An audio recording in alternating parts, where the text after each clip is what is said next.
os olvidéis que os prometía que ibais a estar en una universidad laica y europea. Y sabéis que estas cosas, pues no sé si las habéis hecho mucho, pero primero quiero que agradezcáis a Miguel, que os va a juzgar duramente este año, por el esfuerzo de organizar estas jornadas. Os quería decir una cosa. Uno, habéis tenido ayer a lo más granado de la semiótica de la cultura accesible, con el profesor Lanchoni y el profesor Marrone, etc. Habéis tenido una exhibición del grupo GESC, y del grupo GESC lo que quiero contaros es simplemente que ayer, que yo escuchaba con atención, los tres que hablaron fueron alumnos míos. O sea, salieron de este aula. Uno es profesor en Burgos, como sabéis, profesor Raico González. Los otros dos han sido becarios FPI, uno lo es todavía, de mis investigaciones como investigador principal y que hemos hecho con el grupo GESC. Óscar salió de esta asignatura y Miguel se ha incorporado recientemente como FPI. Habréis visto que había una especie de coiné de lengua común, y que había una lengua común también a pesar de que hablaban italiano, ese dialecto del catalán, los otros profesores. Habréis visto que se trataba de dar a conocer una perspectiva en la semiótica importantísima. Pero la sesión de hoy es la que yo doy más relevancia, porque siguiendo la cosa cronológica, aparecen los más jóvenes, que son todos ellos, algunos alumnos míos, otros alumnos del profesor Raico González. Algunos vienen de haber hecho el TFG, digamos, esa operación que se suele hacer en 2 meses de mala manera y dirigidos por profesores que dirigen 200 al tiempo, y es para que veáis cómo, si se quiere, se puede trabajar muy bien en una universidad maltratada, laica y europea. O sea, aprended, porque ahí veréis ahora, como lo hagáis mal, os mato, por dónde van los tiros. Y recordar una cosa: en este país de maledicencias y de juicios apresurados, rápidos, es el país que usa más la blasfemia, si os habéis dado cuenta. Es facilísimo denostar lo bueno, facilísimo, y facilísimo de mascando chicle y abriendo la boca para decir la semiótica, etc. Veréis que el problema, porque no hay semiótica mucha en los planes de estudios, o no se estudien o asusten a algunos alumnos, se debe exclusivamente a que es una disciplina que, como decía Roland Barthes, nos hace más inteligentes. Hay dos opciones: querer ser más inteligentes o querer ser, pues eso, lo peor. Quien quiera ser inteligente y quien quiera aprender, lo único que tiene que hacer es trabajar un poquito, pero con la diferencia que hay trabajos aburridísimos y trabajos divertidos. Yo os invito a 2 cosas. Quien aprenda y vea la posibilidad de que estas jornadas eran más que nada para estimular la pasión teórica y la posibilidad de que hay esperanza en este mundo donde ayer ganó Bolsonaro en abril, que se apunte. Y los que no, tienen dos opciones. Uno, el suicidio colectivo, que es una idea que sabéis que acaricio de vez en cuando salgo después de 4 horas de clase. Otros, seguir seguid como estáis, si es facilísimo, nadie se va a dar cuenta. Hay millones y millones y millones de cretinos en el mundo. Nadie se va a dar cuenta si sumáis.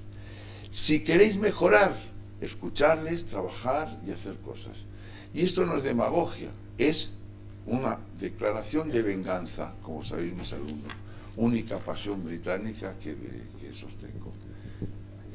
Gracias, Miguel, por hacer esto, controlarlos y dejarme bien.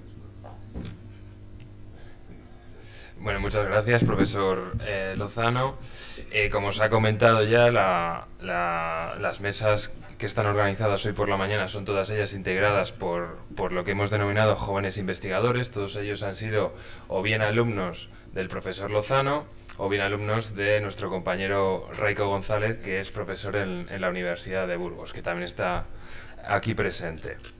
En segundo lugar, quería indicaros también que estéis pendientes de tomar nota de lo que se hable en estas sesiones, tanto para, apuntar, definiciones y demás a las que van a hacer referencia nuestros compañeros, sino también para que apuntéis, dudas que os surjan de cada una de las ponencias que va a haber hoy, para poderlas resolver o bien al final de la exposición de sus respectivas comunicaciones, o bien en clase. Es decir, apuntad, escribid, tomad nota de lo que hoy hablemos. Como veréis, cada una de las ponencias va a estar enfocada en un tema muy concreto, es decir, a través de la semiótica, como muchas veces os ha repetido el profesor Lozano, se pueden estudiar todo tipo de objetos y fenómenos. Eso sí, siempre respetando las reglas de la semiótica. Y sin más dilación, pues voy a dar comienzo a la primera persona que va a intervenir. Se trata de Raquel Nogal. Es licenciada en Comunicación Audiovisual por la Universidad de Burgos, tiene un máster en Patrimonio y Comunicación en esa misma universidad y actualmente es estudiante de doctorado en Humanidades y Comunicación. Su tesis versa sobre semiótica del museo y en concreto sobre el Museo de la Evolución Humana. La comunicación que nos va a presentar hoy se titula en concreto Museo y Semiosfera, el Museo de la Evolución Humana de Burgos. Cuando quieras, muchas gracias. Gracias, Miguel. Perdón. Como decía Miguel, voy a hablar sobre el Museo de la Evolución Humana. Supongo que la mayor parte de vosotros lo conocéis. Es un museo situado en la ciudad de Burgos y que abrió en el año 2010, recientemente. En los últimos años, desde su apertura, se ha convertido en una de las instituciones más relevantes de la ciudad y forma, junto con otros dispositivos, como son... el PowerPoint.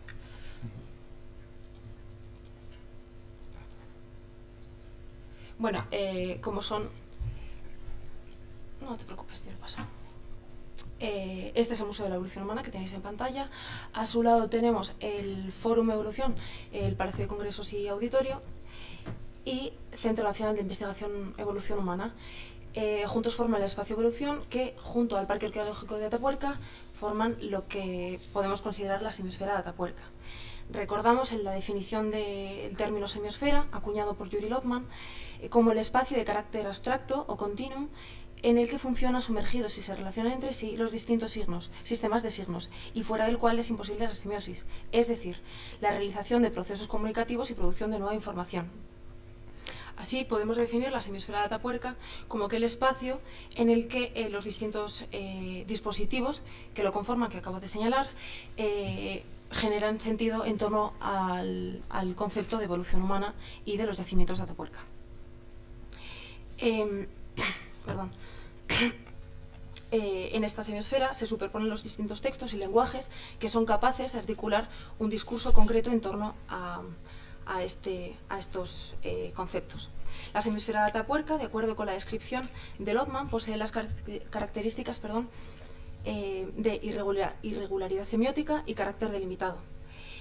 Según Lotman, el espacio semiótico se caracteriza por la presencia de estructuras nucleares con una organización manifiesta y de un mundo semiótico más amorfo que tiende hacia la periferia, en la cual están sumergidas las estructuras nucleares. Si una de las estructuras nucleares no solo ocupa la posición dominante, sino que también se eleva al estadio de la autodescripción y por consiguiente se agrega un sistema de metalenguajes con ayuda de los cuales se describe no solo a sí misma, sino también al espacio periférico de la semiosfera dada, entonces encima de la regularidad semiótica del mapa semiótico real se construye un nivel de unidad de este. Es decir, que en el espacio de la semiosfera los distintos elementos que la forman se relacionan entre sí de forma irregular. Aquellos que son capaces de autodescribirse y por tanto generar normas de funcionamiento de la semiosfera permanecen en el centro de esta semiosfera y, como decía, generan normas de funcionamiento de este conjunto de dispositivos. El resto de dispositivos o de textos que no son capaces de autodescribirse a sí mismos permanecerán en la periferia y por tanto serán más permeables a la generación de sentido en contacto con otras semiosferas, con otras culturas. Por otra parte, el carácter delimitado de la semiosfera hace referencia a su homogeneidad y su individualidad. Hablar de semiosfera implica distinguirla de un espacio no semiotizado y por lo tanto implica la existencia de una frontera. Entendemos por frontera, y cito textualmente, a la suma de los traductores filtros bilingües pasando a través de los cuales un texto se traduce a otro lenguaje o lenguajes que se hallen fuera de la semiosfera dada. El carácter cerrado de la semiosfera se manifiesta en que ésta no puede estar en contacto con los textos alosemióticos o con los no textos. Para que estos adquieran realidad para ella, es indispensable traducirlo a uno de los lenguajes de su espacio interno o semiotizar los hechos no semióticos. La semiosfera de Atapuerca está delimitada por aquellas instituciones que la conforman y pone en comunicación el espacio no semiotizado, que es la semiosfera de Atapuerca, con el espacio no semiotizado por esta, que sería la cultura que lo rodea y que también lo ha generado. La posible comunicación entre ambos espacios es por la coexistencia de una serie de lenguajes en ambos espacios que permiten la comunicación entre estos espacios y la generación de sentido. Sin embargo, esta frontera no debe entenderse como el conjunto de los dispositivos en sí, sino como ese espacio que les permite relacionarse, ese espacio común, esos lenguajes para los cuales la semiosfera de Atapuerca establece en común con la cultura, en este caso la semiosfera de Burgos, la cultura burgalesa. Así podemos decir que cada uno de los dispositivos de la semiosfera de Atapuerca que hemos mencionado tiene dos funciones a grandes rasgos. Por una parte, tienen funciones específicas dentro de la semiosfera encaminadas a la comunicación del mensaje del museo, que sería la investigación realizada gracias a la obtención de información de las excavaciones de los yacimientos de Atapuerca, y por otra parte colaboran para la comunicación de estos yacimientos al exterior de la semiosfera. De alguna manera, cada uno de estos dispositivos colabora para este fin. Así podemos decir que el Museo de la Evolución Humana es uno de los dispositivos encargados en la mayor parte de su cometido, encargados de la comunicación de este mensaje, encaminado a persuadir a un público general de la importancia social, cultural y científica de la investigación de estos yacimientos. Con este propósito, el museo organiza su dispositivo para la comunicación del mensaje y, a efectos del presente trabajo, entendemos esta comunicación del mensaje como un proceso de traducción, por el cual el Museo de la Evolución Humana selecciona una serie de valores culturales que considera deseables, que la cultura, no el museo, considera deseables, y organiza su museografía en un espacio concreto convierte estos valores en criterio de pertinencia en torno a los cuales va a construir esta museografía. Por este motivo, podemos considerar este proceso de comunicación, podemos analizarlo de traducción desde dos puntos de vista. Podemos entender que el Museo de la Evolución es sujeto de la traducción en la medida en que selecciona estos valores y organiza un determinado contenido, pero también podemos entenderlo como un resultado de la traducción en la medida que se concreta en una determinada museografía. Se trata de un análisis visto desde dos puntos de vista. En la primera parte podemos entender el museo, o sea, el ejercicio de traducción del museo como el análisis de una traducción de un museo en sentido amplio, como funcionaría cualquier museo de cualquier parte del mundo y con sus normas propias, y lo entendemos así como un filtro, que ahora explicaré en adelante. Por otra parte, desde la semiótica de la cultura, debemos entender este museo como dispositivo de comunicación de la propia semiosfera, y por tanto como portavoz de la semiosfera de Atapuerca y como elemento de construcción y generación de sentido. Tal y como propone Lotman, la metáfora de la frontera, vista desde la perspectiva matemática, no debe hacernos pensar que la frontera está configurada como conjunto de elementos sucesivos, sino que formarán parte de ellos los elementos o textos que sirvan para interpretarla y comunicarla con el espacio semiotizado, el espacio no semiotizado. Por tanto, el Museo de la Evolución Humana, en sentido amplio, consiste precisamente en eso. Como decía, el Museo de la Evolución Humana recoge determinados valores, los exporta fuera de esa semiesfera del propio museo, y la dificultad que podemos encontrar a la hora, funcionando como un filtro, la dificultad que podemos encontrar en el análisis de este elemento como filtro es el análisis del grado de permeabilidad. Es decir, la cantidad de información que ese museo es capaz de transmitir al espacio, de un espacio de comunicación al otro, y qué grado de transformación sufren estos significados. Más adelante pondré una serie de ejemplos sobre estas estrategias de comunicación que lleva a cabo el museo y que podemos utilizar para entender esta traducción de sentido, que no siempre que puede ser más o menos eficaz en un momento determinado. Además, siendo el museo un texto generado por la cultura, con el objetivo de comunicarse a sí misma, podemos decir que lleva a cabo un ejercicio de autodescripción de sí misma y de la semiosfera, de la cultura. Entonces, según las palabras de Lotman, entendemos por autodescripción la toma de conciencia de sí mismo en el sentido semiótico-cultural, que significa tomar conciencia de la propia especificidad, la propia contraposición de otras esferas. Esto hace acentuar el carácter absoluto de la línea con la que la esfera dada está contorneada. Es decir, tomar conciencia de la propia cultura y ser capaz de comunicarse a sí misma, generar normas sobre sí misma.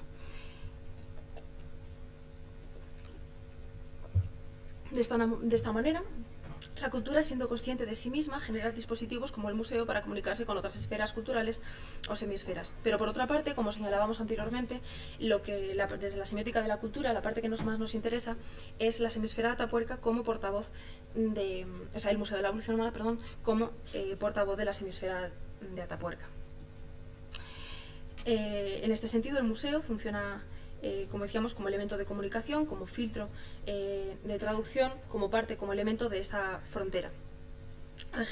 Realiza el ejercicio de traducción gracias a la configuración de un conjunto de lenguajes, o sea, de una mosgrafía articulada a través de distintos lenguajes, como son el lenguaje patrimonial, lenguaje artístico y lenguaje científico.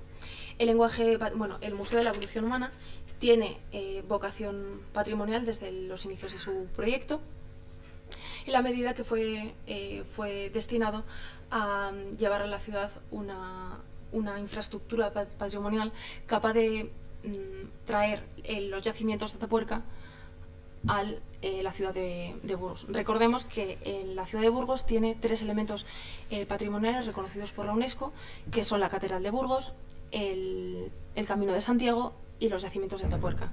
Por este motivo, la ciudad de Burgos pretende aunar en un mismo discurso patrimonial los tres elementos y, a su vez, crear un diálogo, una comunicación entre ellos que llevará, bueno, igual no es el momento para entrar en este asunto, pero es importante señalar que el discurso patrimonial, el discurso turístico, el discurso de comunicación de la ciudad sobre sí misma ha cambiado completamente en los últimos años, hasta el punto que otros museos de la ciudad han tenido que reorganizar su museografía, su trabajo de comunicación para incluir a este museo, incluir este yacimiento arqueológico dentro de la esfera patrimonial de la ciudad. Es el caso, por ejemplo, del Museo de Burgos, que incluía la colección, lo que es hoy colección permanente del Museo de la Evolución Humana, formaba parte de la colección permanente de ese museo, de tal manera que ha tenido que reconfigurarse, reorganizarse y autodefinirse nuevamente. También tenemos, bueno, en el espacio, creo que tengo una imagen aquí, sí. La imagen que os propongo ahora es el interior del Museo de la Evolución Humana. Se exponen los restos óseos hallados en el sistema arqueológico de Atapuerca. Y como podéis observar, aunque se trata de un museo de ciencia, en el que se pretende comunicar un yacimiento arqueológico y una investigación que se realiza en el Centro Nacional de Investigación, el tipo de exposición que observamos en la imagen tiene más que ver con un lenguaje artístico, con un tipo de exhibición de museo de arte y no tanto con el museo de ciencia. El Museo de la Evolución Humana lo que hace es traducir lo que el laboratorio son una serie de pruebas, en el museo tiene que venir exhibido con los originales a través de un lenguaje más artístico. Entonces también vemos que ese lenguaje forma parte del museo, parte del lenguaje de la semiosfera de Burgos y también de la semiosfera del lenguaje del museo, lo que permite la comunicación. Y finalmente tenemos el lenguaje científico. Es un museo de ciencia, es un museo que pretende comunicar los resultados de la investigación, pero siempre interpretados desde el punto de la evolución humana darwinista. Lo propone el museo, hay una planta completa dedicada a explicar esta propuesta científica y todo el museo está orientado a este punto de vista, a esta perspectiva. Lo adelanto ahora. El Museo de la Evolución Humana organiza su museografía, realiza un montón de exposiciones temporales.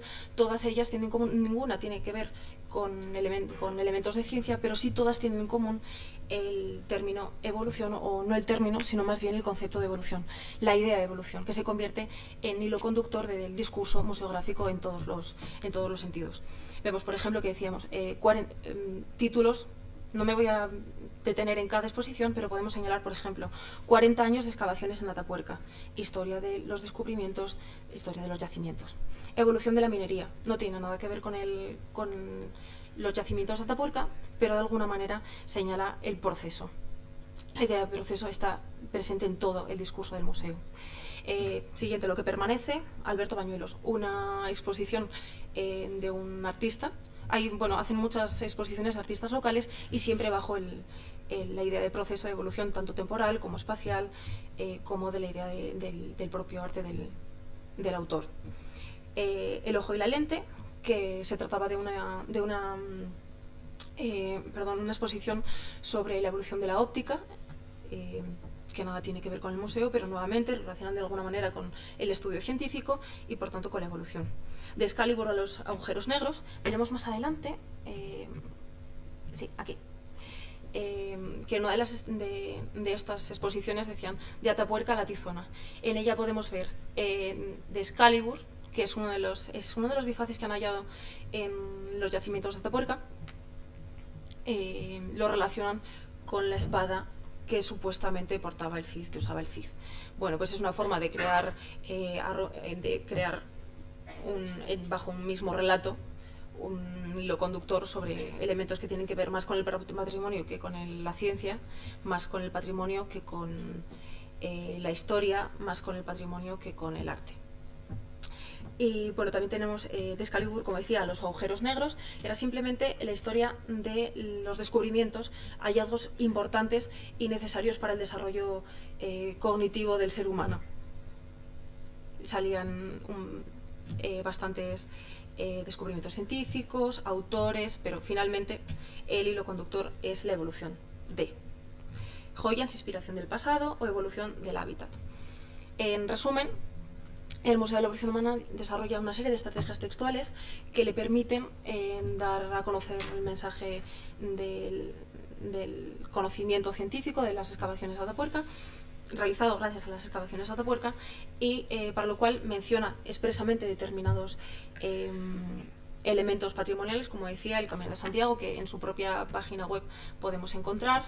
Y también quería señalar que esta capacidad de permeabilidad de la semisfera de Atapuerca gracias al museo tiene que ver también con la capacidad de respuesta de la esfera cultural de la ciudad. Esta permeabilidad no solamente significa de dentro hacia afuera, sino también de afuera hacia adentro. Encontramos varios artistas, escritores, comunicadores locales y no locales que se dedican pues a recopilar la información que se ofrece en el Museo de la Evolución Humana para hacer adaptaciones. Por ejemplo, niños, he rescatado este ejemplo que es un poquito banal, es un poquito simplón, pero me servía como ejemplo pues sencillo de lo que se está haciendo en los colegios, por ejemplo, pero que este libro, por ejemplo, se vende en el propio museo cuando no ha sido ni creado por el museo, ni supervisado por el museo, ni nada que tenga que ver con la semisfera de Atapuerca. Sin embargo, ahora, al pasar al ser la cultura de... O sea, sí, el espacio cultural de Burgos, un espacio ya semiotizado por la semisfera de Atapuerca, devuelve como respuesta a este mensaje contextos como este. En él podemos ver, este es una exposición temporal, la pieza principal de una de las exposiciones temporales del museo, con un cráneo de un oso que encontraron en una de las cuevas de los yacimientos de Atapuerca, que estaba junto al cráneo 4, uno de los más importantes que han encontrado en las excavaciones de Atapuerca, y según el museo, una de las más importantes del mundo y que más información ha podido ofrecer. Le dio mucha importancia, le propuso como uno de los, al oso quiero decir, le propuso como uno de los elementos más destacados del museo. Hizo una recreación de cómo pudo ser al lado de donde están representados los restos óseos. Le puso nombre, se llama Isidro. Y bueno, pues podemos ver cómo en el texto que se propone de Caperucita Ocre y en Atapuerca, pues vemos cómo aparecen Excalibur, el oso, la imagen, la representación del Neandertal como si fuera un indio. Con este propósito quería sacar a colación también una de las representaciones. Este es el cráneo 4, que ya tenía su representación y su nombre y su importancia dentro del museo, y que se ve representado también en la parte de fuera del museo, con una escultura que hizo un artista local. Bueno, como decía, es una de las piezas más importantes que propone el museo.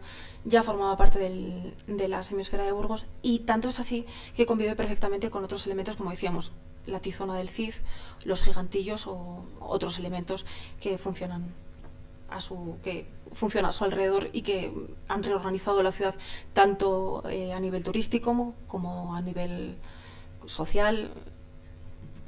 Y estaba buscando este. El Neandertal emplumado, ya lo he comentado alguna vez, ya sabemos mucho de este tipo, de este señor, pero bueno, para quienes no lo conozcan, es una figura de paleoarte que trajeron en una exposición temporal desde el Museo de Ciencias Naturales de Milán, del artista Fabio Fogliaccia. Lo trajeron como exposición temporal. La exposición se llamaba Cambio de imagen, una nueva visión de los neandertales. Una vez más, la idea de proceso se queda como parte de la exposición permanente del museo, y tanto es así que cambia completamente el sentido de la visita del museo, el sentido del discurso del museo. De repente los neandertales, los homínidos que circulaban, que viven, que habitan el museo, ya no son interpretados con esa idea de brutalidad que tenían hasta hace unos años, hasta los años 50, y ahora de repente tienen la idea de nativo americano. Y como estaba buscando esa imagen, porque precisamente en todas las... Bueno, solamente he traído esta imagen del libro porque me parecía excesivo poner más, pero la representación que se hace de Caperucita, Paleocaperucita Ocre, sigue llevando las plumas, las pieles, el cuerno, sigue siendo representada como un nativo americano.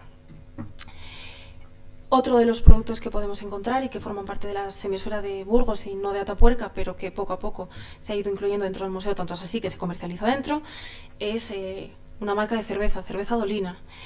Vemos, no sé si le puede, a ver, sí, tenemos el cráneo del oso, el cráneo 4, junto al cual se halló en la cueva Grandolina. Por lo tanto, han utilizado nuevamente, una vez más, la imagen del museo, la imagen de las representaciones y los nombres que ellos les ponen. Este es un graffiti que está en una de las arterias de la ciudad. Es la representación del cráneo 4 con el neandertal emplumado. No tienen nada que ver entre sí. Nunca se llegaron a conocer entre estos dos señores, nunca existió, este parece que sí porque se lo han encontrado, pero se relacionan dentro de una semiosfera cultural, ya no del museo, pero sí dentro del imaginario colectivo que tiene la ciudad de Burgos y que tiene la cultura en general sobre estos elementos, sobre estos personajes. Ya no son restos óseos, ya no son representaciones, son personajes. Y creo que me quedaba... Ay, no es la última, ¿por qué no pasa? Ah, bueno, vaya. Bueno. Y tenía un último ejemplo, que bueno, otra marca de cerveza, Cerveza Hipótesis. Una presenta Hipótesis, una imagen creacionista que podíamos, no hasta ahora, pero que podía formar parte del imaginario colectivo. Están Adán y Eva, el paraíso, los meteoritos y todo esto, que tiene que convivir perfectamente con la brutalidad de los neandertales. En este caso no son neandertales, pero bueno, se da una imagen más primitiva del hombre, una vez más Excalibur, Atapuerca y demás. Bueno, convivencia que hasta ahora no era posible, ahora gracias a la coexistencia de los lenguajes científico y patrimonial dentro del museo es posible. Y como ya hemos mencionado un montón de veces, las bifaces de Atapuerca, que son chocolatinas que un hostelero local decidió comercializar, decidió exponer, decidió vender. Es chocolate, son chocolatinas normales y corrientes, pero tienen la forma de Excalibur. El bifaz que hemos visto una y otra vez en Caperucita, en las exposiciones temporales, de Excalibur al Cid, de Excalibur a los agujeros negros, sí. Y bueno, pues eso, en resumen, que estas estrategias permitan al museo formar parte de la semiosfera cultural de la ciudad y permite la respuesta y vuelta al museo, y ya está. Bueno, muchas gracias, Raquel. Como habéis podido comprobar, han salido conceptos que ya se han dicho. Esto sobre todo va para los estudiantes de grado y estudiantes de máster. Han salido conceptos como semiosfera, como frontera, y en este caso hemos visto un ejemplo concreto en el que se presenta el museo como semiosfera, como un dispositivo que ejerce un dispositivo de traducción entre lo que hay fuera del museo y lo que hay dentro del museo, y cómo al pasar lo que hay fuera dentro del museo cambia de significado. Y también me ha parecido muy interesante la cuestión de el museo como un dispositivo que permite la propia autodescripción de una cultura, y al mismo tiempo, o sea, tomar conciencia de esa cultura y al mismo tiempo exportar nuevos textos fuera, pues como lo que habéis visto ahora, la cerveza, la chocolatina, el graffiti, etc. Muchas gracias, de verdad. Y bueno, ahora pasamos a la siguiente comunicación. Sí, yo creo que lo mejor es hacer las tres, o como prefiere. Bueno, venga. De acuerdo, no, pues si queréis, mira, si queréis hacer alguna pregunta, pues es el momento. A Raquel. Sí.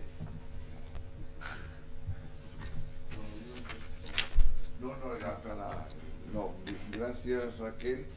Y no, creo que has explicado muy bien que es decir, la metáfora que siempre nos toca discutir tantísimo, que tenemos un ejército de contrarios al concepto de semiosfera, por ejemplo, el profesor Marciani.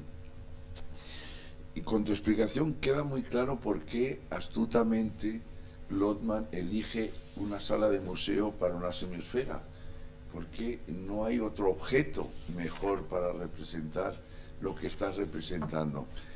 que tiene un riesgo, si me permites, que efectivamente nos hemos reído mucho porque no se sabe si es el museo de la evolución o es el museo del kitsch, en el sentido de una búsqueda de efecto, porque, quiero decir, a mí me cuesta mucho no ver a Charlton Heston allí, en el planeta de los simios, etcétera, etcétera. Me cuesta mucho.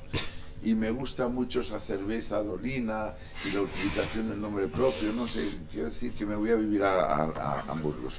Pero lo que hay que cuidar mucho, si me permite, Raquel, es el concepto de... Hay tres elementos que están muy claros. Uno es, y tú lo has señalado, yo no tengo nada que decir, pero me temo que había que profundizar más, que es la idea del espacio de dentro-fuera, porque una de las posibilidades que tiene, pongo el ejemplo de análogo, cuando tú vas a ver el Guggenheim, los vascos lo primero que te dicen es que el museo es la caseta del perrito, que es una afirmación vasca importantísima para señalar que en definitiva ¿dónde termina el museo Guggenheim? No es verdad que sea Bilbao, es simplemente que lo que abre es la posibilidad de exportar objetos de dentro, digamos, y expandirlos, que es la idea que hace que la semiosfera no sea la enciclopedia. Si no te fijas muy bien, tú podrías decir que el concepto de enciclopedia de Umberto Eco va perfecto, ¿no? Donde con distintos niveles, con distintos estratos, con distintas actitudes temporales, tú metes todo. Precisamente la diferencia entre enciclopedia la puedes aprovechar ahí, es una sugerencia. Dos, el concepto de isotopía es fundamental. Es decir, el problema de isotopía vinculado con recorrido de lectura para un destinatario que son varios, he visto lo que tú dices. Uno, evidentemente evolución es la isotopía dominante, tú lo has explicado muy bien y efectivamente con eso, si quieres en términos más técnicos, hay una serie de clases más que va desde el señor 4, pero que incluiría al Cherokee navajo de las plumas, etcétera, etcétera, porque son pequeñas deformaciones morfológicas dentro de una isotopía. Y ahí tú tienes los estratos lodmanianos para hacerlo. Dos, esa isotopía de evolución, ¿a qué destinatario está elegido? Claro, yo pensé, dije, bueno, pues al señor que paga la entrada. No. Es que hay uno, claro, hay uno que es un problema enorme, interesantísimo, que es el problema de la divulgación científica. Es decir, el que ha diseñado todo esto, el tercer hombre, como lo llamamos en los congresos de divulgación científica, es el que está traduciendo, pero está traduciendo con una presuposición. O sea, a mí me ha recordado lo de los físicos. Los físicos, cuando llega la divulgación científica, dicen agujero negro, por cierto, ahí, que es un concepto inaceptable para un físico, a no ser que esté traducido para una traducibilidad intraducible de un destinatario cretino. Ahí el problema es que no es el destinatario cretino, es que hay un destinatario kitsch, que a mí eso es que me gusta mucho. O sea, eso, llévate a Didi Iberman para que entienda lo que es el anacronismo, que no lo ha entendido, llévatelo allí. Y los alumnos, hazle una guía, queda con ellos, y así un día no les doy clase y te los llevas a Burgos. Y gracias, pero yo creo que lo de las isotopías habría que refinar más porque hay algunas. Y tres, perdona, para concluir, claro, tal como lo has contado y que me ha interesado mucho, que es un museo no se sabe, es decir, porque tú hablas ya de nivel de traducción. Evidentemente los dispositivos de exposición hace que cualquier objeto sea exhibido como si fuese, ya que están ahí, como un vestido, como si fuese un zapato de Manolo Blahnik o como si fuese un l'objet trouvé o un ready-made. Lo interesante es ¿qué es un objeto en ese museo? Porque claro, para definir un objeto, cuando además son tan pocos, tiene una relación increíble. Por eso hay una especie de hiperrepresentación, que te sacan animalillos, por ejemplo, por ahí, te sacan simias y te sacan tal. Son tres sugerencias, pero Muchas gracias. Sobre lo que estabas diciendo, cuando hablabas del riesgo que corrían al que fuera un museo kitsch o que fuera un museo de los kitsch o objetos kitsch, me refería precisamente con eso a la dificultad de determinar el grado de permeabilidad del museo y la eficacia de esa comunicación. No siempre se consigue, y a la medida en que tú lo haces, que conviertes en esos objetos, la forma de exposición de esos objetos en algo asequible para el público, corres el riesgo de que se pierda el objeto en esa comunicación y que lo que se comunique sea el graffiti, las plumas del indio o el cuento de Caperucita Roja, porque al final sigue siendo el cuento de Caperucita Roja que incluye estos elementos. Por eso hablamos del grado de permeabilidad. Sobre lo de dentro o fuera, ya, bueno, es que no lo he incluido ahora porque no tenía mucho sentido, pero la estrategia de dentro o fuera, podemos ver aquí en el... Esto sería el sistema de evolución. Es un simulacro del yacimiento de Atapuerca. El espacio en sí está configurado de tal manera que puedes ver dentro esto. Lo que intenta representar es esto: las excavaciones físicamente, la trinchera del ferrocarril, cómo se han puesto el andamiaje, cómo se relacionan entre sí las diferentes cuevas, cómo se colocan, por ejemplo, esta imagen es el interior de una de las excavaciones representadas dentro del museo. Es esto mismo, y que tiene desde arriba, tú lo puedes ver, es una representación de cada una de las cuevas. Cada resto óseo está dentro de esas cuevas representadas dentro del museo. O sea que en realidad es una especie de... es una estrategia de simulacro y de inmersión dentro del museo completa, que no lo he metido ahora mismo porque no tenía relaciones exactamente con lo que estábamos hablando, pero sí, desde luego, el dentro-fuera queda disipado porque también parte de esa estrategia está la situación, en la localidad dentro de la ciudad. Se está situado a lo del río Arlanzón, que ocupa más o menos la distancia parecida respecto al museo que tendría el mismo río Arlanzón respecto a las cuevas. O sea, toda la parte exterior del museo, toda la zona urbana que circunda el museo, forma parte de la estrategia de comunicación del propio museo. Por eso mencionaba esa estrategia de traer hasta el yacimiento de Atapuerca a la ciudad de Burgos. O sea que estaba muy relacionado con eso también. Gracias, Raquel.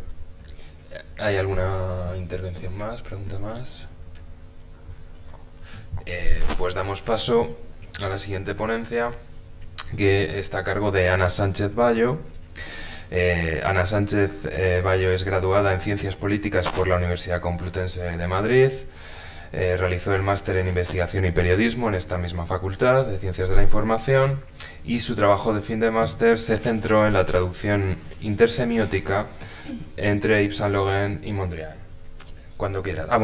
Y su ponencia de hoy se titula Superposición y sobreexposición en la moda del presente.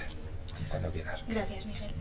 Bueno, pues yo voy a hablar de la superposición y sobreexpresión en la moda del presente, como bien ha dicho Miguel, y voy a empezar diciendo que no hay más que mirar a nuestro alrededor para darnos cuenta de que estamos inmersos en una sociedad donde los prefijos priman por encima del propio nombre, o al menos cambian el significado, la posición y la manera en la que se muestra. La sobreexposición y la superposición parecen estar en auge, sobre todo en la esfera de la moda, que como metrónomo cultural representa siempre a la sociedad actual. Si posicionamos nuestra mirada una década atrás y hacemos un recorrido hasta el presente, podemos ver cómo estas superposiciones y sobreexposiciones han ido aumentando o disminuyendo en las pasarelas. A continuación se mostrarán con imágenes algunos ejemplos de este proceso gradual de los fenómenos dados en un periodo de tiempo determinado, 1999-2018. Y es que, como ya dijo Lothman, esferas enteras de la cultura pueden realizar su propio movimiento solo bajo la forma de cambios graduales. Como se ha mencionado, esta muestra quiere exponer un ejemplo gradual de una esfera concreta en un periodo de tiempo específico, la de la moda. Sin embargo, el objeto de estudio no será tanto la prenda, la cual servirá de ejemplo, como la acción de poner y exponer, sobrellevándolo a sus adecuados prefijos super y sobre, respectivamente. Gracias a estas acciones se mostrará el cambio experimentado dentro de esta esfera de la moda. Para ello se contará con la siguiente idea de semiosfera, que es atravesada muchas veces por fronteras internas que especializan los sectores de la misma desde el punto de vista semiótico. La transmisión de información a través de estas fronteras, el juego entre diferentes estructuras y sobreestructuras y las interrumpidas irrupciones semióticas orientadas de tal o cual estructura de un territorio ajeno determinan generaciones de sentido, el surgimiento de una nueva información. Y el de frontera, como el espacio semiótico, la frontera del espacio semiótico no es un concepto artificial, sino una importantísima posición funcional y estructural que determina la esencia del mecanismo semiótico dentro de la misma. La frontera es un mecanismo bilingüe que traduce los mensajes externos al lenguaje interno de la semiosfera y a la inversa. Así pues, solo con la ayuda puede la semiosfera realizar los contactos con los espacios no semióticos o alosemióticos. Puesto que la frontera es un espacio indispensable de la semiosfera, esta última necesita de un exterior no organizado y se lo construye en caso de ausencia de este. La cultura crea no solo su propia organización interna, sino también su propio tipo de desorganización externa. Una vez delimitados estos dos conceptos claves necesarios para el entendimiento de nuestro objeto, será preciso explicar los dos verbos críticos que darán sentido y significado a nuestro ejemplo, poner y exponer. Ambos muestran la posición de un objeto o una persona respecto a algo, al igual que revelan la situación que ocupa en un determinado lugar. Esto será de gran utilidad para nuestros ejemplos, sin embargo podemos ir más allá y ver cómo la acción de poner es la posición, que a su vez es la postura, actitud o modo en que alguien o algo está puesto, y la acción y efecto de exponer es la exposición, o dicho de otro modo, la situación de un objeto en relación con los puntos cardinales del horizonte. Tomando estas acciones e introduciéndolas en nuestro ejemplo gradual, podemos observar el significado que aportan por sí solas, tanto a acción como introduciéndolas en algo concreto, la ropa. A continuación, en la selección de imágenes en las que se podrán ejemplificar y explicar todo esto de una manera más clara, pero antes añadir que, que este ejemplo está reflejado en la muñeca rusa, al igual que en la unión encontrada entre estas dos tendencias de superposición y sobreexposición.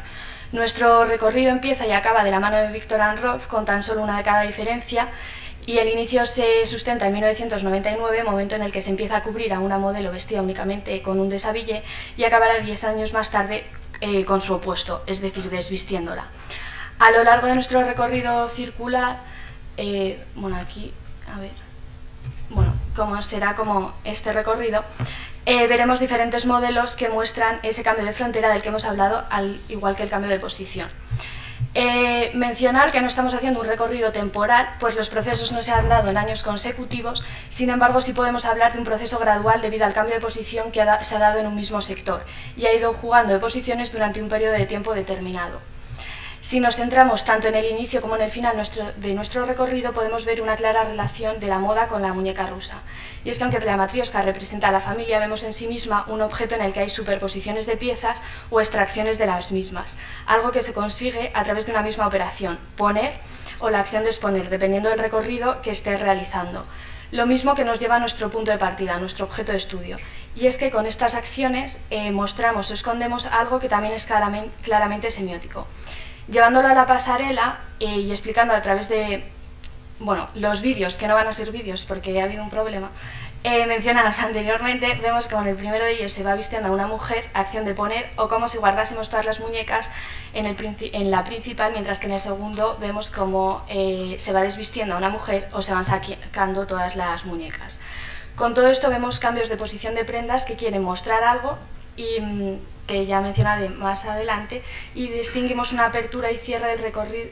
Y también distinguir que esta apertura y cierre del recorrido es relativo, porque perfectamente podría darse a la inversa, por eso es circular, algo que cumple muy bien con la semiótica de la moda, pues al final todo vuelve a la semiosfera sin saber su preciso inicio.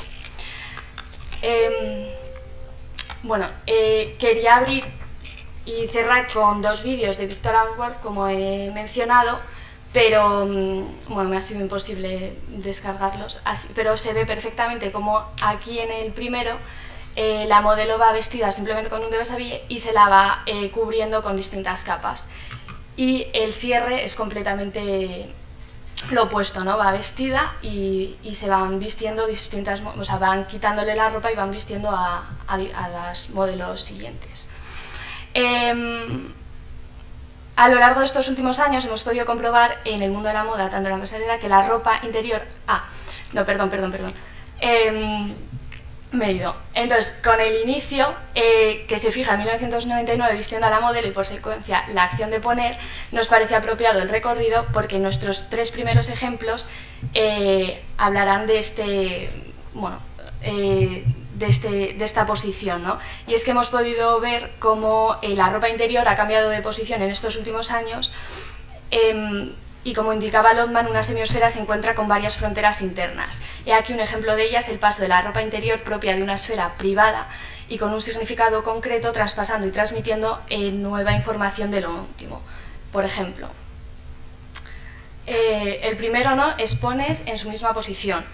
En estas imágenes observamos cómo las prendas, aunque se muestren, se encuentran en su posición interior, que es culturalmente aceptada, y podemos decir que estamos en el inicio del cambio de posición, de significado, aunque leve, aún ha traspasado la frontera que nos indicaba Lotman.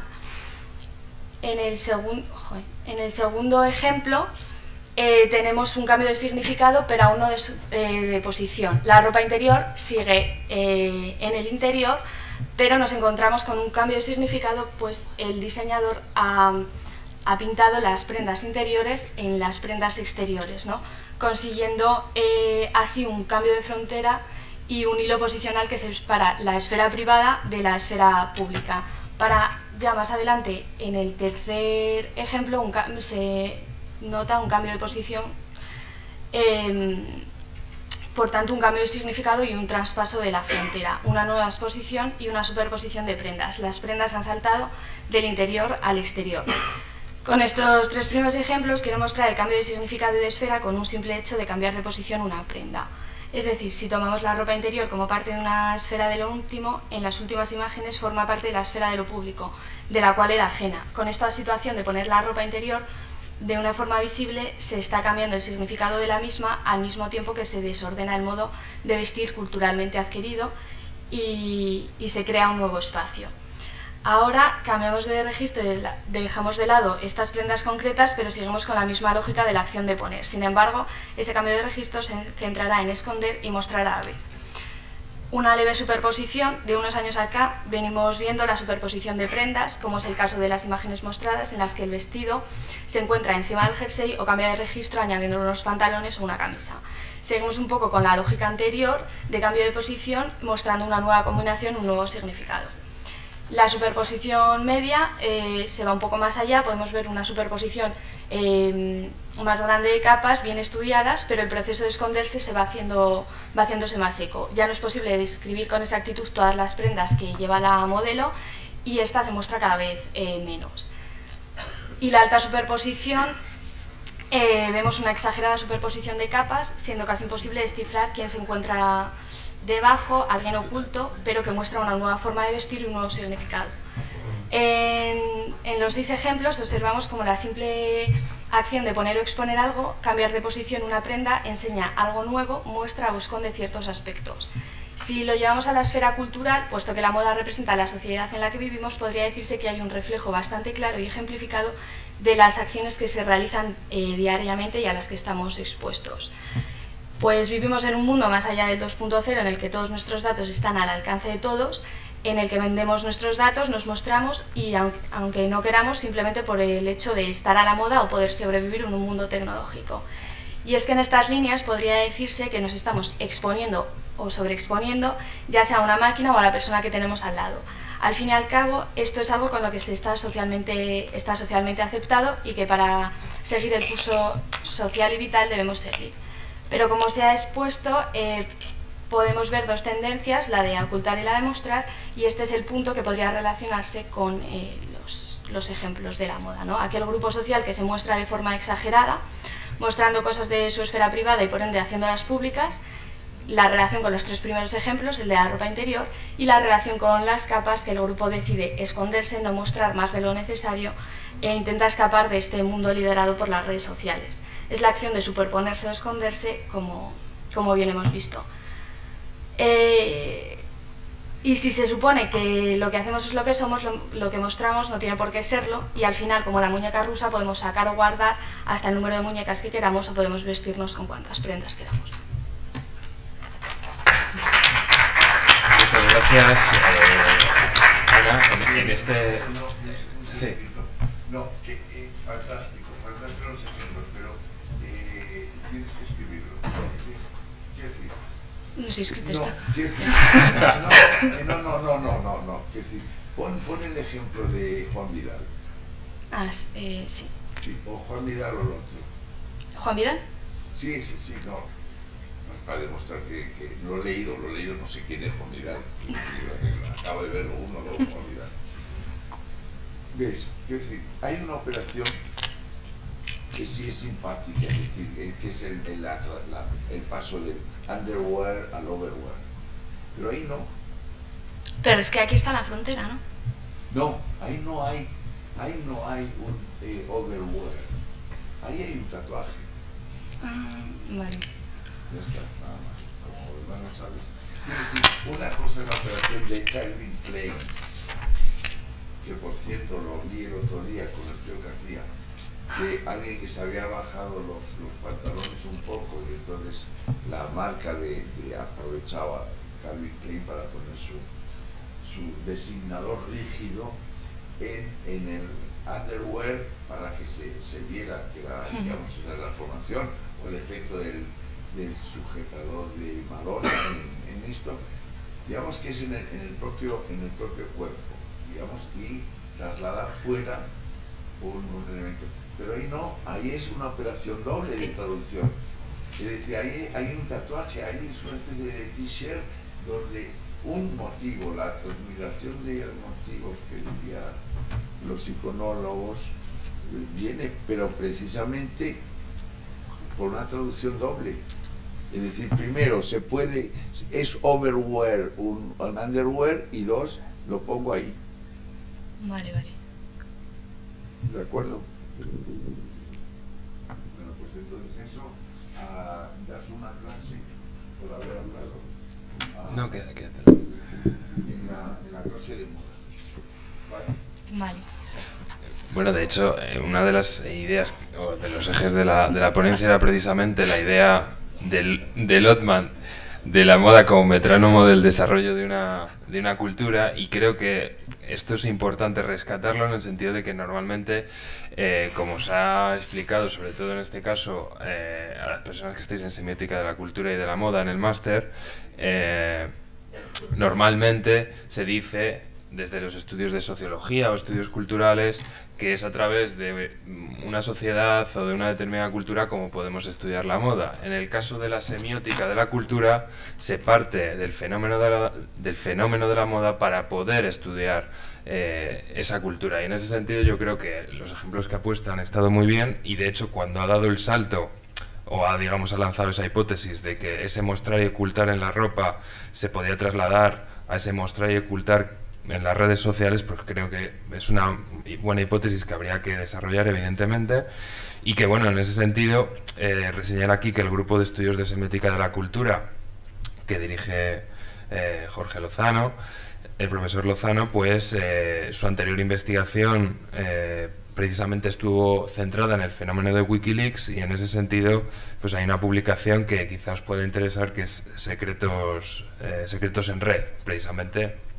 trata sobre la transparencia del secreto, el mostrar y el ocultar, y creo que os puede resultar interesante a todos aquellos que estéis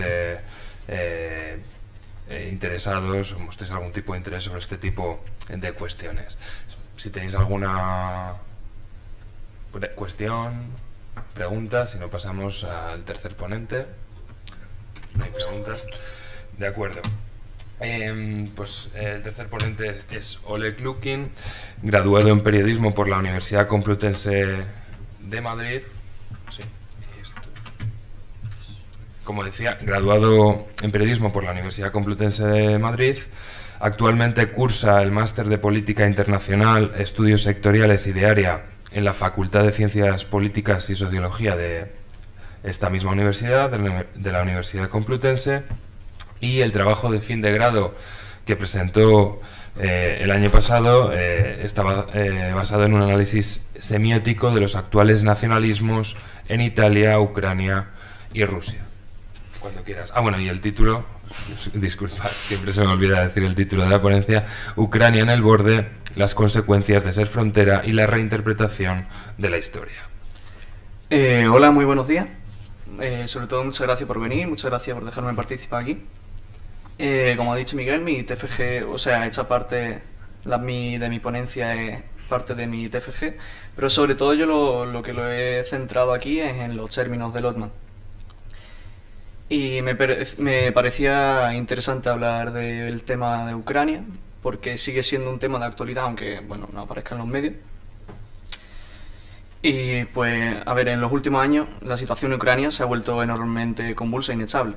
En términos de Lotman podríamos decir que se encuentra ante una explosión de sentido. Su brusco posicionamiento contra Rusia ha sido bastante inesperado.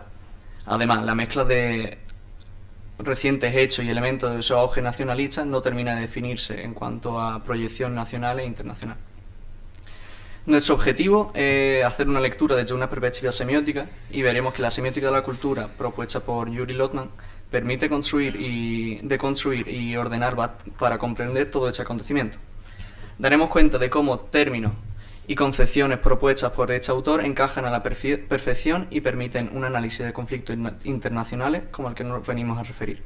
Para ello utilizaremos y definiremos varios conceptos como frontera, semiosfera y su desarrollo inmanente y en base a influencias externas. Rusia nació en Kiev, fundada como capital por Oleg de Novgorod durante el siglo IX, estableciéndose como la Rus de Kiev.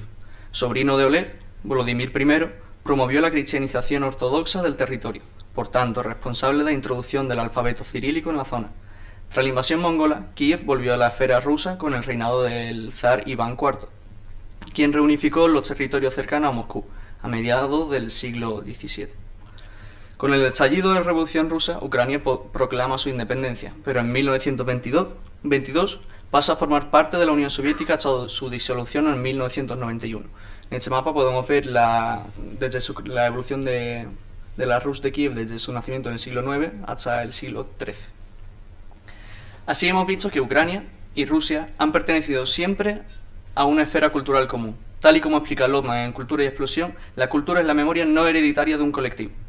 Lotman presenta la cultura como una semiosfera, un espacio semiótico que se desarrolla de manera dinámica con respecto a sí mismo y al exterior.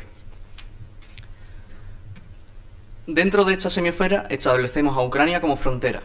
No es casualidad que etimológicamente signifique justamente eso, U-Krai, en el borde o frontera. Durante el siglo XVII se le refería con este nombre a la región limítrofe, que abarcaba desde la Podolia hasta la desembocadura del río Dnieper, incluyendo la antigua gobernación de Yekaterinoslav. En la imagen podemos ver lo que es de color la actual Ucrania y en rojo lo que se refiere a las regiones que he dicho.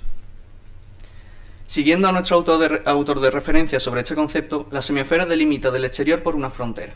Esta, como en matemática, es un conjunto de puntos que forman parte tanto del interior como del exterior. Al otro lado de la frontera se extiende lo ajeno, lo que no entra dentro de la cultura, lo extrasemiótico. La frontera se encarga de separar y a la vez de incorporar elementos del exterior. En esta frontera, para la incorporación de elementos externos, se produce la destrucción de la norma. Esto puede llevar a una recombinación de elementos sin responder a ninguna regla, permitiendo, de este modo, cualquier transgresión posible. Concretamente a esto volveremos más adelante. Lotman considera dos vías de desarrollo en una cultura, de manera inmanente, hacia el interior y por influencia externa, en lo que prosigue en el mismo libro sobre el espacio de la expresión. La cultura es entonces un texto, a la vez que en el contenido es un conjunto de textos dentro de textos. La entrada de otros textos es la que da lugar a su desarrollo imprevisible. Debido a la entrada de elementos ajenos a la cultura y, por tanto, inesperado, todo elemento entonces entrante condiciona una reestructuración de los elementos anteriormente presentes y una actitud concreta con respecto a lo nuevo. La intromisión de lo extrasemiótico es entonces responsable de la renovación y del propio funcionamiento de la cultura. En el caso de Ucrania, llamamos la atención a dos explosiones de entrada de elementos extrasemióticos en su semiosfera. La primera la subrayamos en estos últimos años, tras la entrada en la Unión Europea de varios países pertenecientes anteriormente al bloque del Este, como es el caso de la República Checa, Eslovaquia, Polonia o los países bálticos. Ucrania se ha visto cada vez más entre dos mundos. El aire de Occidente le resulta cada vez más cercano y persuasivo, tanto para la población bajo la misma inestabilidad desde el derrumbe comunista, como para los intereses de los oligarcas gobernantes. De esta manera se hizo gran campaña propagandística en estas ideas. De ejemplo podemos tomar desde las actuaciones de Eurovisión de 2004 y 2014, coincidiendo en 2004 con la Revolución Naranja y en 2014 con el Euromaidán, charlas de TED de Ruslana, ganadora de Eurovisión en 2004, toda la política de acercamiento a la Unión Europea y la OTAN del ex primer ministro Yatsenyuk y sus spots televisivos. En cuanto a esta propaganda que se hizo sobre todo dentro de Ucrania por parte del ex primer ministro, tengo aquí un vídeo que es muy interesante porque presenta, o sea, vende Europa como el que vende un electrodoméstico. Solo presenta ventajas. Ahora lo traduzco. Що таке угода з Європейським Союзом для кожного з вас? Це заробітня плата і пенсія, яка в 5 разів вища, ніж сьогодні в Україні. Це доступ до кращих європейських університетів і європейський рівень освіти в Україні. Це сучасна медицина, що по кишені кожному, і можливість прожити на 15 років довше, ніж зараз. Це чесний і справедливий суд, який керується верховенством права і закону, а не хабаря і телефонного права. Це нові технології, значні інвестиції, великий ринок, дешеві кредити і нові робочі місця. Це право кожного українця вільно подорожувати Європою, без віз і кордонів. Угода – це план, як зробити Європу в Україні. Вона вигідна кожному з вас. Україна буде в Європі, а Європа в Україні. І так буде. Bueno, al final, sobre todo dice Europa, o sea, Ucrania estará en Europa. Así será. Este vídeo era de 2014 y Ucrania todavía no está ni en la lista de candidatos para entrar a la Unión Europea.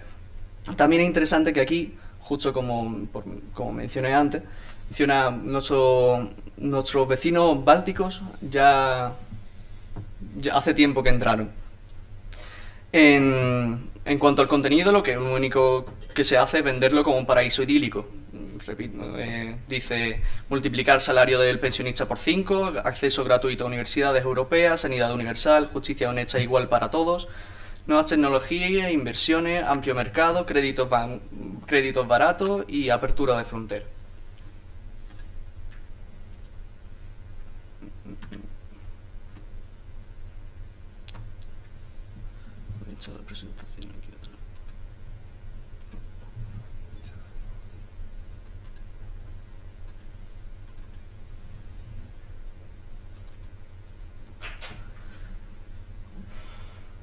La otra entrada la encontramos mucho antes, durante la Segunda Guerra Mundial, con la invasión nazi, en 1941 se conoció el Babi Yar, primer holocausto judío perpetrado por los nacionalsocialistas. En 2 días se ejecutó a unas 100.000 personas y era un acto en el que colaboraron nacionalistas ucranianos, agrupaciones como la Organización de Nacionalistas Ucranianos, quienes lucharon contra la resistencia polaca y las tropas soviéticas. Algunos de sus cargos fueron miembros de la SS nazi y continuaron su lucha tras la expulsión de los alemanes, colaborando con Estados Unidos e Inglaterra hasta 1959. Referido a esto último, hablamos del desarrollo inmanente. Citando directamente a Lotman, los aspectos semióticos de la cultura se desarrollan según leyes que recuerdan a las leyes de la memoria. Lo que pasó no es aniquilado, pasa a ser conservado para luego manifestarse. Aquí señalamos la labor del Instituto de Memoria Nacional Ucraniano, creado en 2008. En 2016, según su propia web, sus labores eran, entre otras, condenar los regímenes totalitarios comunistas y nacionalsocialistas en Ucrania, la popularización de la historia de Ucrania, sus destacadas personalidades y la superación de mitos históricos, asistencia para mejorar la enseñanza de la historia en las instituciones educativas y en la organización de la educación nacional patriótica de la juventud. Lo que vemos claramente es un proceso de reinterpretación de la historia y su difusión. Un gran ejemplo lo podemos ver en cuanto a esas destacadas personalidades. Se ha volcado la figura de Stepan Bandera, líder de una decisión de la Organización de Nacionalistas Ucranianos, antes mencionada, tras el asesinato de su fundador. Se les pone como un líder de la resistencia y se realizan grandes desfiles en aniversario de su nacimiento, el 1 de enero, como Jesucristo. Y aquí, o sea, podemos ver todo el desfile con su foto portándola ahí. Bueno, si comparamos otras manifestaciones ligadas al nacionalsocialismo en Ucrania, simbología nazi en los propios escudos de batallones militares, Es el batallón Azov el que libra la principal ofensiva en el este del país. O sea, aquí incluso a lo mejor podríamos hablar del espejo, porque simplemente se le da la vuelta a lo que es el logo. Las mismas declaraciones de políticos y militares que incluso hablan de orden blanco, quema de campamentos de gitanos por estos mismos grupos, etc. Si lo comparamos con la condena a la simbología comunista, todo lo referente o cercanía con Rusia, como el derribo de estatuas de Lenin, la quema de la casa de sindicatos de Odessa en 2014, marginación de los políticos prorrusos, etiquetación de terroristas a los movimientos de regiones de Lugansk y Donbass, etc., podríamos concluir que la condena al nacionalsocialismo es casi nula frente a la oposición tomada a Rusia. Antes mencionábamos la monstruosidad en la frontera, la rotura de la norma. Nos referimos aquí a la recombinación de signos en Ucrania. Los elementos estéticos que predominan son los de carácter militar o tradicional ucraniano, principalmente ropa y peinado. Como podemos ver el caso del jajol, que es el típico peinado cosaco, junto con su largo bigote extendido. Lo podemos ver siempre presente, sobre todo bueno, esto era un militar, también podemos ver aquí el símbolo del batallón de Azov, también militares, y estas eran imágenes del Euromaidán. Las trenzas en las mujeres o el uso de la vyshyvanka, que es una camisa de lino con bordados. Esta es Yulia Timoshenko, líder de un partido político, y esta es Oleg Lyashko, líder del partido radical. Como aquí pone, fuera bandidos. Es muy curioso de que esta señora estuvo encarcelada por corrupción y este señor también estuvo encarcelado por pederastia. También decir que, por ejemplo, la vyshyvanka de la que se apropiaron los ucranianos, la variante rusa, que es la kosovarodka, simplemente se distingue de que el dibujo este de aquí es en un lado en vez de ser en el medio. Todos estos elementos mezclados y de una ideología europeísta a la vez que de ultraderecha. Tenemos otro ejemplo también de Volodymyr Parashuk, que cuando era activista vestía de militar y cuando ya entró en el Parlamento pues vestía una americana por dentro con la camisa de lino. En unas declaraciones que recogía el periódico El País decía un simpatizante ucraniano: a nosotros no nos va sobre la Unión Europea, a nosotros no nos va la homosexualidad y la propaganda de las relaciones homosexuales, estamos por los valores familiares y el pueblo ucraniano. Este nacionalismo lleva grandes tintas ultraderechistas que no compaginan con el ideal europeo al que se aspira. Los valores europeos que se proclaman y demandaban en el Euromaidán no encajan con estas milicias nacionales que hablan de imponer un orden blanco. Desde 2014 comenzaron a avanzar considerablemente las relaciones entre Ucrania y la Unión Europea. Ucrania sí se ha convertido en un nuevo mercado para la Unión Europea, sobre todo desde 2017, aumentando su comercio un 23%. Pero todavía no forma parte ni de la lista de candidatos para entrar en la asociación, algo que los partidarios del Euromaidán exigían. Ahora, Ucrania sigue sumida en una guerra civil en el este del país. Sus relaciones con Rusia, su antigua principal aliada, son de enemistad. Podemos ver noticias desde 2014 como Ucrania prohíbe películas, libros y canciones en ruso, Ucrania prohíbe los partidos comunistas, Ucrania prohíbe la entrada a la representante de Eurovisión de Rusia, que por lo que Rusia mandó a una señora en silla de ruedas. Ucrania prohíbe la entrada de ciudadanos rusos salvo a caso de emergencia, Ucrania prohíbe el Facebook y Google ruso, etc. Si el contacto con la Unión Europea sigue cesando, comparado a como fue en los años 2014 y 2017, Ucrania podría quedarse en una situación peor que antes de la revolución: inestabilidad por su inestabilidad en el gobierno, guerra en el este, crisis económica. Si el sistema de la Unión Europea no absorbe Ucrania, este país quedaría siendo límite de la semisfera entre Rusia y Europa. La dada mezcla de elementos incompatibles, unos propios y viejos, otros nuevos y ajenos, ha generado una explosión de sentido y podrá seguir desarrollándose hasta una estabilización. Siguiendo la línea teórica de Lotman, podríamos decir que es aquí donde podría generarse la creación de un tercer sistema. Hago un breve repaso. Se funda la Rus de Kiev, posteriormente pasa a ser Rusia y se crea Ucrania, por lo que es la región límite. Rusia y la Unión Europea colisionan los dos sistemas, Ucrania estando ahí en el límite. Se mezclan elementos de ambas culturas. Ucrania rompe con Rusia, como antes hemos mencionado, y sus elementos nacionalistas son completamente incompatibles con los ideales europeos. Por tanto, podríamos sugerir, en un futuro, si se estabiliza la cuestión, la creación de un tercer sistema. Muchas gracias.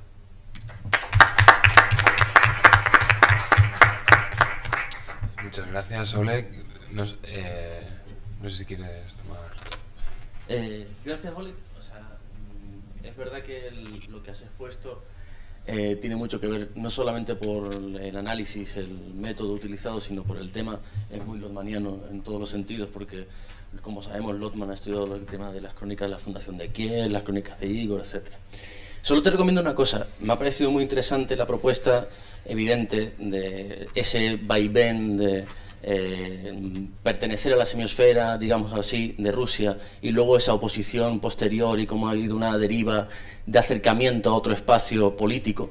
Te recomendaría tener en cuenta siempre la semiosfera como un modelo abstracto, en el sentido de que en ocasiones se puede superponer a un espacio físico, pero incluso en lo que has comentado, por ejemplo, no sé cómo se llamaba, el vídeo que nos has puesto, del señor, ¿cómo se llamaba? Era Yatsenyuk, era el ex primer ministro. El ex primer ministro.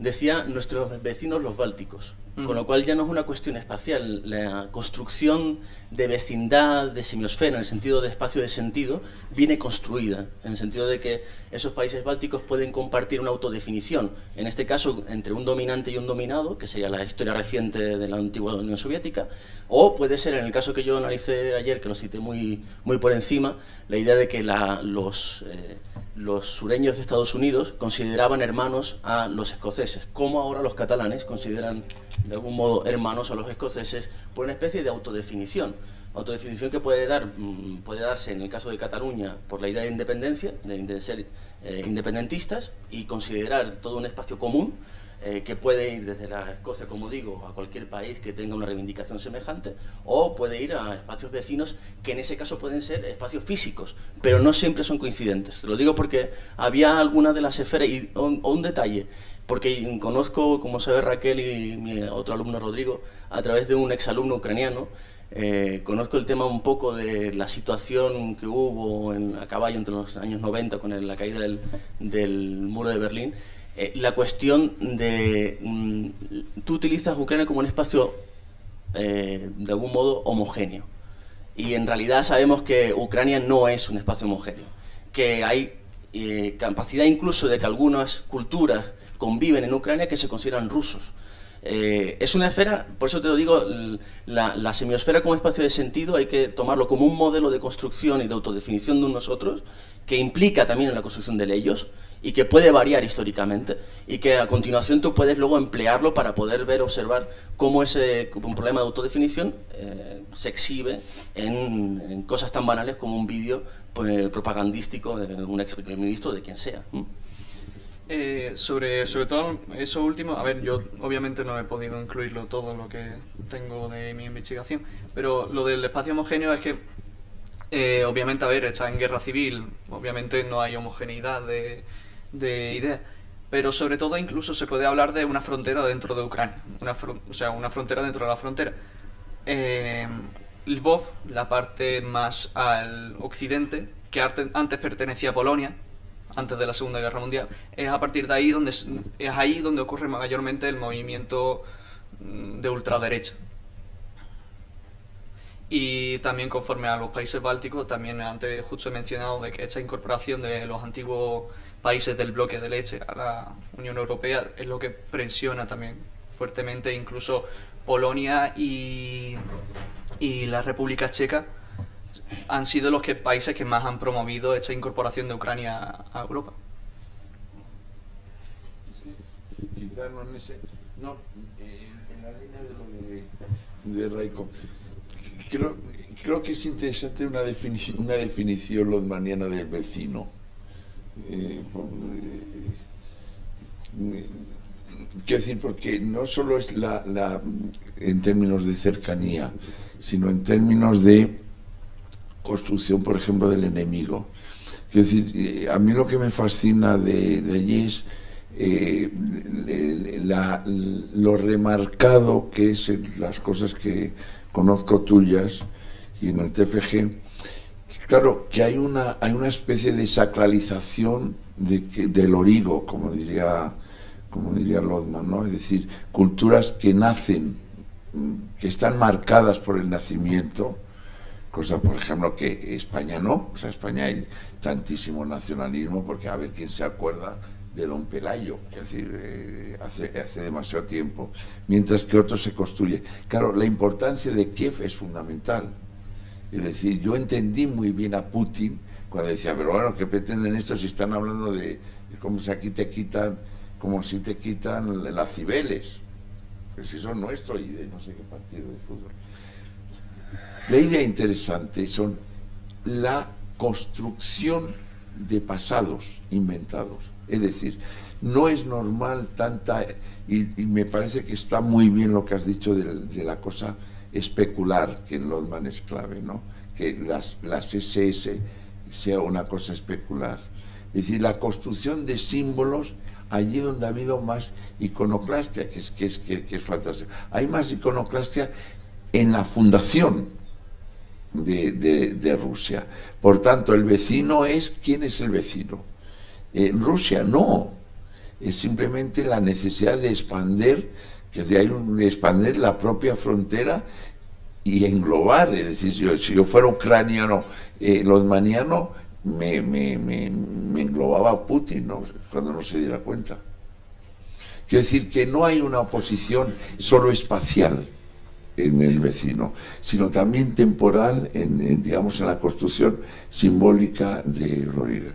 Pero vamos, quiero decir que me has aclarado muchas cosas, ¿entendido? Y luego creo que es que veo lo mismo, sí, es lo mismo de Raquel.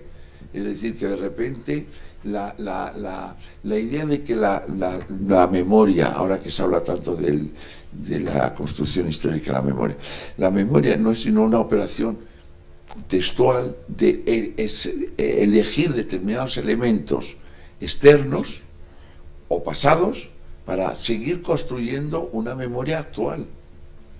Por eso son elementos o bien kitsch, o bien pasados por el imaginario, o bien puñetas nazi, que no es fácil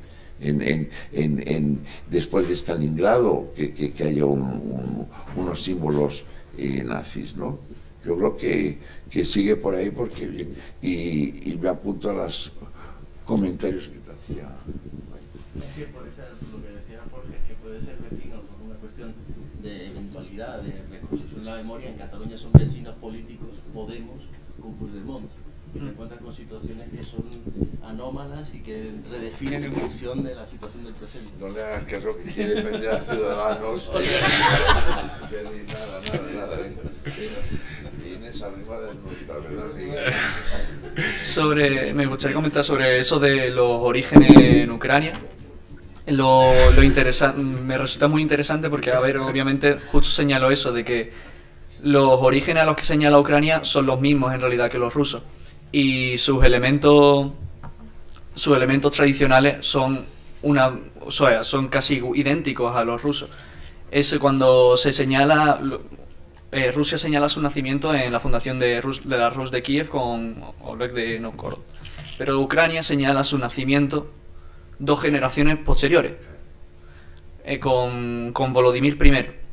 Pero es que Volodymyr I es sobrino de... Además, es interesante saber que es sobrino de Oleg. Es sobrino tanto que, o sea, mató al heredero legítimo. O sea, en realidad incluso está fundado en unos orígenes ilegítimos, realmente.